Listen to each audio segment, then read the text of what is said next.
elle a naturellement plus de valeur que n'importe quelle autre profession. Parce que c'est une profession qui forme l'individu, qui le prépare à la vie, qui le prépare à l'insertion. Et que c'est par l'enseignement qu'on transmet des valeurs, c'est par l'enseignement qu'on transmet le savoir. Donc cette profession, par définition, elle a plus de valeur que n'importe quelle autre profession. Maintenant, comment faire pour soutenir l'enseignant? Le soutien à l'enseignant c'est pas ce qui valorise l'enseignant, c'est reconnaître la valeur de l'enseignant. Mais l'enseignant, par définition, sa profession, elle a sa valeur. Le gouvernement met un point d'honneur sur l'éducation de façon générale. Parce que c'est de l'éducation qu'on prépare la société à travers des individus qu'on forme en leur inculquant des valeurs à travers lesquelles ils pourront servir leur pays, à travers lesquelles ils pourront être utiles à leurs semblables et à travers lesquelles ils pourront être utiles à leur communauté et, j'allais même dire, à l'environnement. Les enseignants, comme dans d'autres professions de la fonction publique, ont eu beaucoup de revendications qui ont été prises en charge diversement par les différents gouvernements.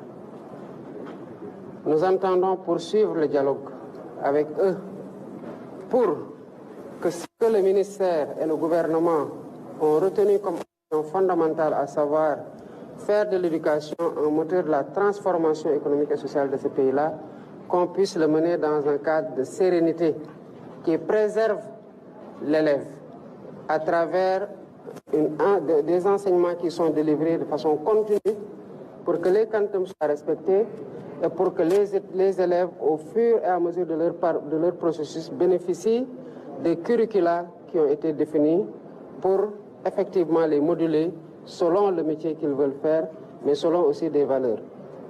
Et cela me permet d'embrayer sur la deuxième question. Qu'est-ce que j'ai appris à l'école comme valeurs humaines et civiques que je compte transmettre? Je dirais d'abord l'humilité. C'est d'arriver dans une classe et de trouver une personne qui a fait le parcours que vous avez fait et qui a peut-être des décennies et des décennies d'expérience dans la transmission du savoir.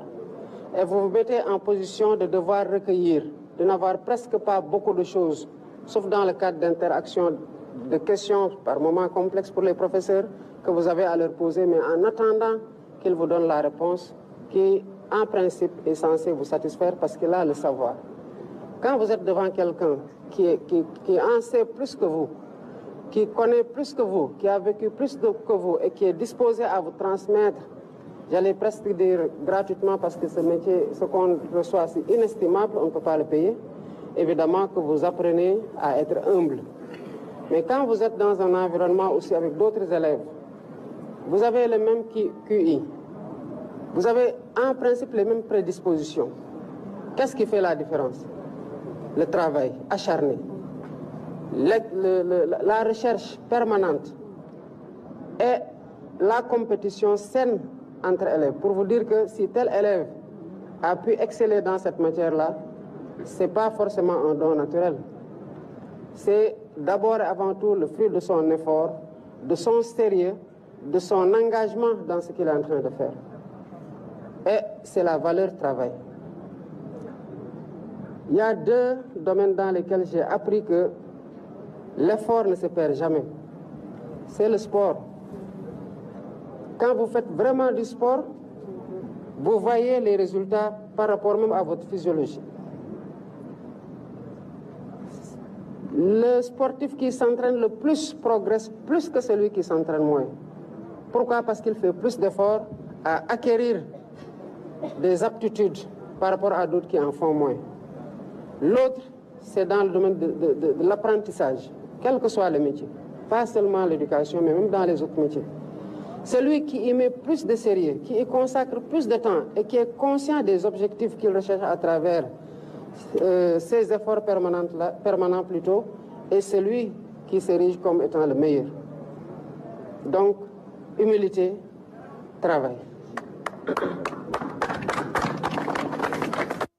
La troisième question. C'est ici. Vous voulez parler devant. Bonjour, Monsieur le Président. L'immigration irrégulière est, comme vous le savez, devenue un fléau dans ce pays.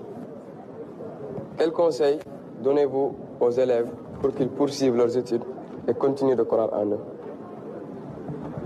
Après le drame de Mbour, je crois, de Saint-Louis, il y a un rescapé. Il y a eu plusieurs morts, il y a un rescapé que j'ai suivi qui a 17 ans, qui dit qu'il est encore plus déterminé, malgré ce qu'il a vécu, malgré les morts qu'il a vues, à repartir. À 17 ans, il dit pourquoi il prend autant de risques, parce qu'il veut réussir. À 17 ans, on n'a pas encore échoué. À 17 ans, on n'a pas encore échoué, parce qu'on n'est même pas encore majeur. Il faut que dans les familles, dans la société, qu'on valorise autre chose que le matériel.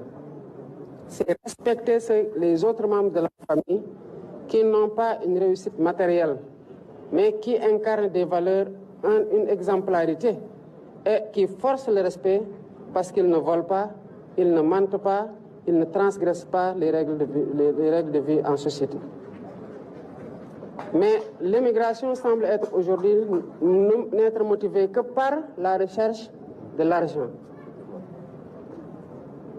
Que par la recherche de l'argent, que par la recherche du bien matériel, que par la recherche du confort, que des choses éphémères. Si une société est bâtie dans le cadre de cette compétition-là, évidemment toutes les valeurs basculent, y compris la valeur fondamentale, à savoir le respect de la vie humaine. Et ceux qui étudient, ils doivent avoir de la patience et savoir qu'il y a un temps de formatage, d'apprentissage, d'acquisition d'expérience, de recherche du travail, de recherche dans l'auto-emploi, avant de considérer qu'il faut aller dans ce péril de l'immigration clandestine, qui, même en dernier ressort, ne doit pas être une solution. L'autre chose, c'est que les pays-là dans lesquels ils vont, mais il n'y a que des humains qui sont là-bas. Leur pays n'était pas là-bas. S'ils s'étaient enfuis, qu'ils avaient quitté ces pays-là, ils ne les auraient pas bâtis. Ils sont restés, ça a été difficile. Ils ont connu les guerres, ils ont connu la dictature. Ils ont connu la famine, ils ont connu la pauvreté. Mais ils sont restés, ils se sont serrés la ceinture et les coudes. Ils ont travaillé pour changer le visage de leur pays. Nous devons croire qu'ici aussi, c'est à nous de faire la même chose pour bâtir notre pays. Il n'y a pas de miracle. Ce n'est pas des djinns, ce n'est pas des anges. Non, c'est l'effort et l'objectif commun que nous devons avoir de faire progresser notre pays. Et ça, au quotidien, chacun doit se considérer comme étant celui dont dépend la transformation systémique à laquelle nous avons appelé pour changer radicalement les choses au Sénégal. Quatrième question.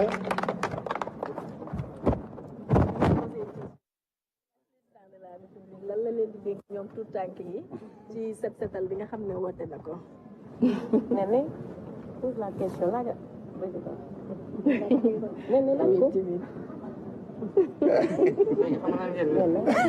fexe leen rek ba garab bu ñu samp ngeen di woo mag ñi ne leen arrosé leen garab bi ngeen fexe ba garab bi bu ngeen di màgg garab gi di màgg seen wet saa bu nekkee mango bu ngeen màggee di ngeen mën a yuti ci mango yi dégg nga. Salut, Monsieur le Président. Monsieur le Président, actuellement, on constate que beaucoup d'élèves dans notre pays n'atteignent pas la réussite souhaitée. À cet effet, Son Excellence, que comptez-vous faire pour que la réussite de tous soit à la règle au Sénégal? D'abord, tout commence à l'école. Je me rappelle quand on a eu la maîtrise en droit, on a organisé une fête de sortie de promotion avec un panel qu'un professeur, en lequel s'appelait Roch Niawi à l'université, a animé. Et le thème du panel était « Après la maîtrise, quelle perspective ?»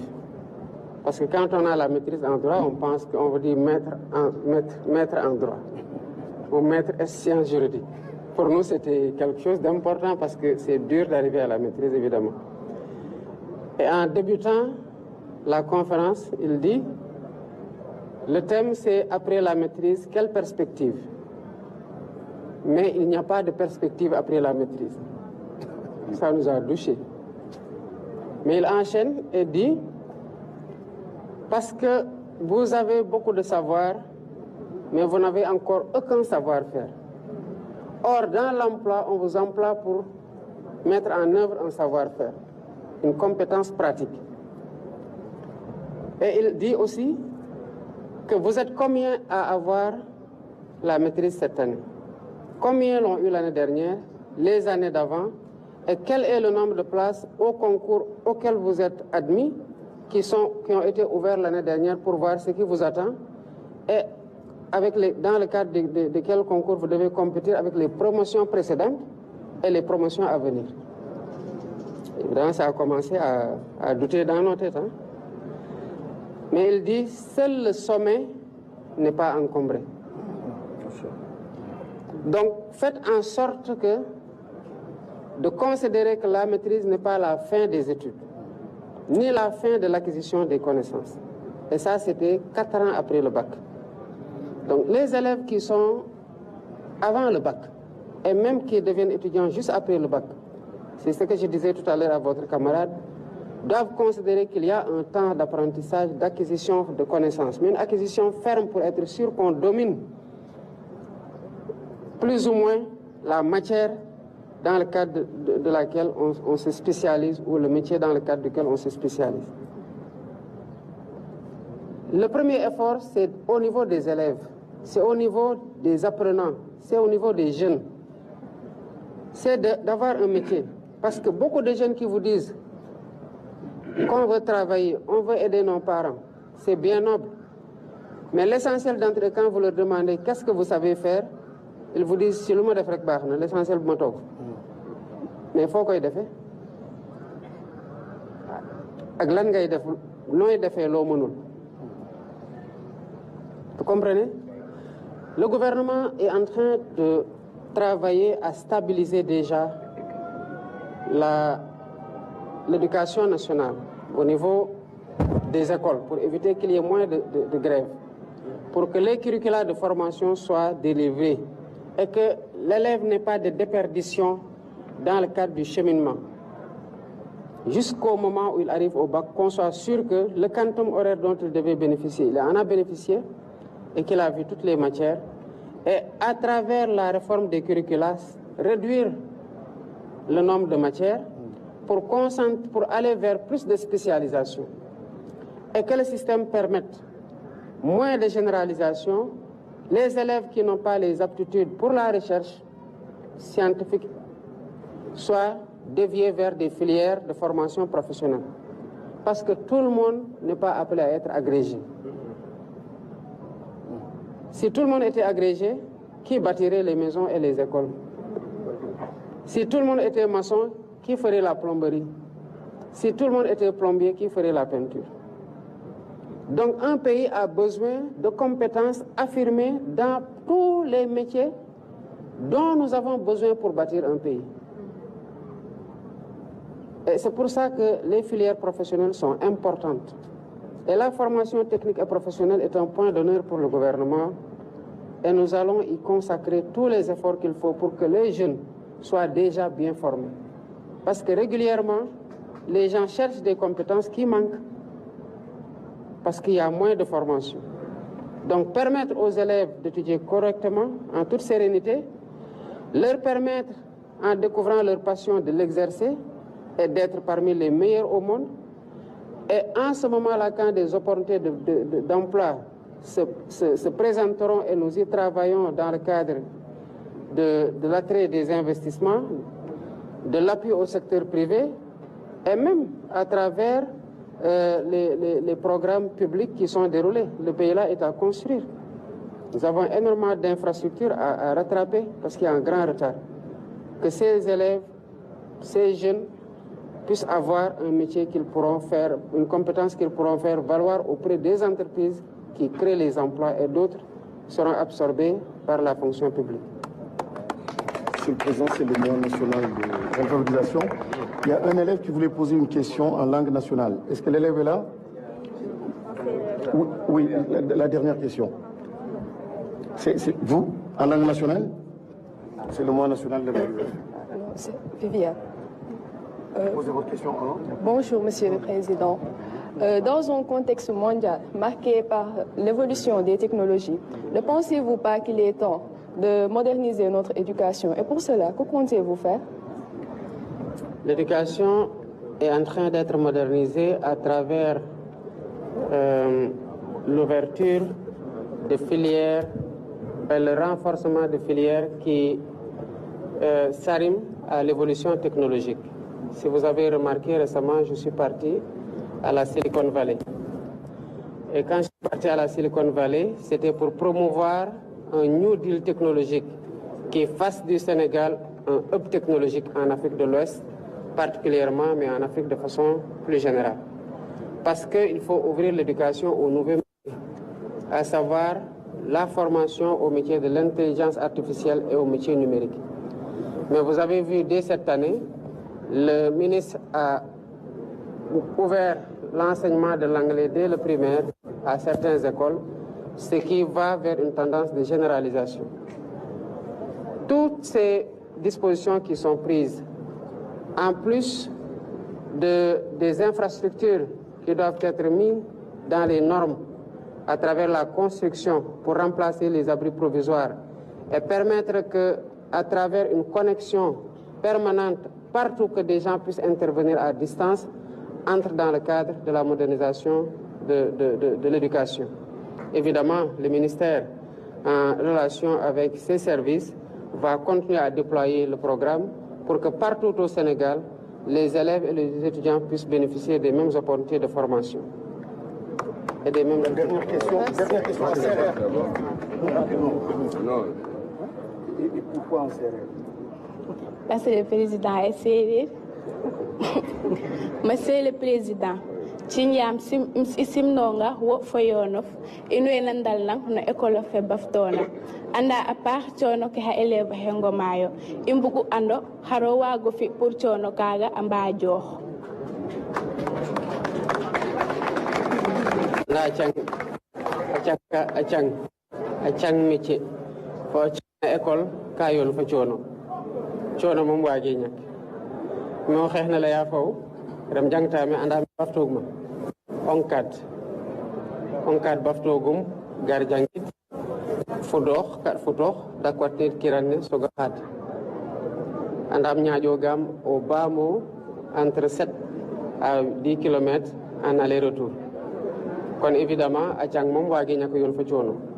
So danel wagro dan la matière of jangno wara gar école o dana je tamit wara fi ndang pour nan lox ga profalal leya pour wagne jang o xada nga wara fi exercice wara évaluer wara fi composition so o ref anona jigo ko ci eloten parce que li geful ro wagi ñak yon fa ciono ka jigna momana andona raaw sona momana andona fo nga xanu ñot no sax ñot ro parce que rago so ko commencer à liguey wara xessa après derrière évidemment contrainte la casse d'ordre familiale mbag ngar ge mbag na te ref o xagar na école na warona jangit o bëgg nga fadna bibliothèque o sob bibliothèque na andona xano waga jang o bëgg nga accéder na connexion pour faire recherche pas pour ref na réseaux sociaux gëna mais pour faire recherche o waga jig connexion na waga na tax fi recherche o bëgg nga tamit examen fada nga waga fi examen normalement o bëgg nga fi formation la kasu waga fi formation la kas mais fa jang wage ñak yon fa ciono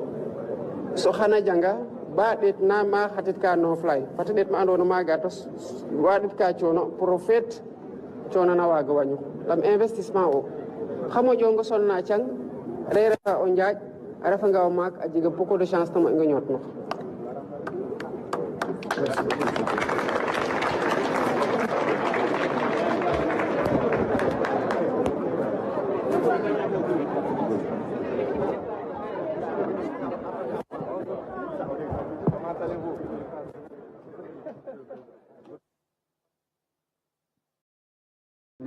dégg ngeen échange yi nga xamante ne am na kook ndaw ñi Banel déglu nga li nga xamante ne moo di laaj li ko ñenn ci ndongo yi daal di koy laaj ba noppi moom tamit mu andi ci ay tontu.